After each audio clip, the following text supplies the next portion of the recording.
With so much news and so much trades going on around the National Football League, every single trade and transaction opens the doors like maybe Kirk Cousins to Team X, maybe Kirk Cousins to Team Y.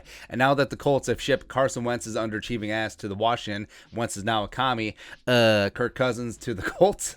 Question mark? Why the hell not? So let's run down a couple of things here. Number one, this is from CBS Sports. Carson Wentz traded to Commanders. Jordan Love, Kirk Cousins among 7 potential quarterback options for the Colts. Blah blah blah. And Colts they've just literally had a gong show at quarterback. Andrew Luck, Jabroni Brisket, the corpse of Phillip Rivers, Carson Wentz. And hey, by the way, if you're Frank Reich and if you're Chris Ballard, who I think is a fantastic GM, I think he's a good coach too. Jim Irsay, he's a patient owner, but he wants results. And he will fire your ass. He will throw you out the building, throw you out the club. Ask new Vikings assistant to the regional general manager, Ryan Grigson.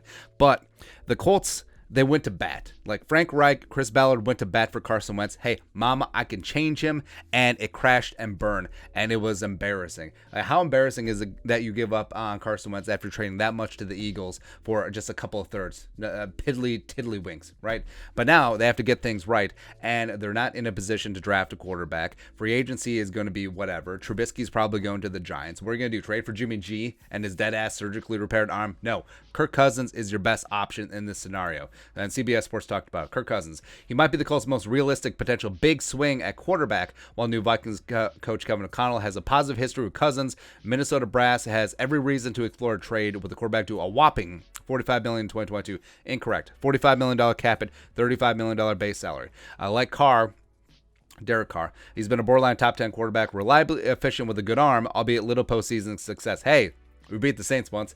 Now that the Broncos, another logical landing spot, are off the board after their blockbuster Russell Wilson acquisition, the Colts could still allow the Vikings to ship their quarterback out of the NFC and draft a replacement and or cheaper stopgap like old friend Teddy Bridgewater. Oh, man.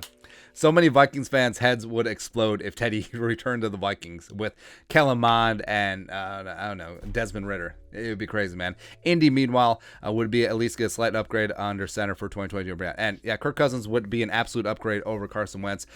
Indy would be in the playoffs, and they would be in contention in the AFC South because the Tennessee Titans, not so much. And as of right now, this trade offer would be less sexy than the potential trade offer from the Seahawks, which we'll get into in the next video. But they got a second and third from Washington. Well, they swapped second round places with Washington, so they have 42, 73, 82. Now, a potential deal for Kirk, and at this point, we're looking at, I don't know, 2022, 2023 third, maybe a second this year. I think it all comes down to stocking up draft capital for next season. So potentially make a run at a quarterback then. Maybe you could still, if they do include 42, maybe you could package the 2 second-round picks, maneuver, get a guy in this draft. Or maybe the coaching staff really is into Kellen Mond, because remember, Kwesi Adofo-Mensah with the Browns. I'm sure they did their homework on Kellen Mond in the draft, just like every GM and scouting staff should do. Same thing with Kevin O'Connell with the Rams. So, and also, this is important.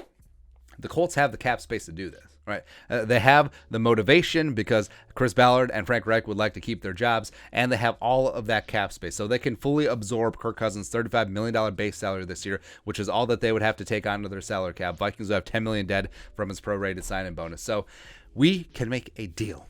We can make something happen here. Even though I still think that it's probably a 90% chance that Kirk Cousins is under center for the Vikings week 1. It's intriguing. It is very interesting, man. But your thoughts are our thoughts. Kirk Cousins to the Colts? Question mark. Let us know in the comment section below. Subscribe for daily Vikings takes. Want to support the work? Put a little something in the Venmo. But until next time, Skol, production value.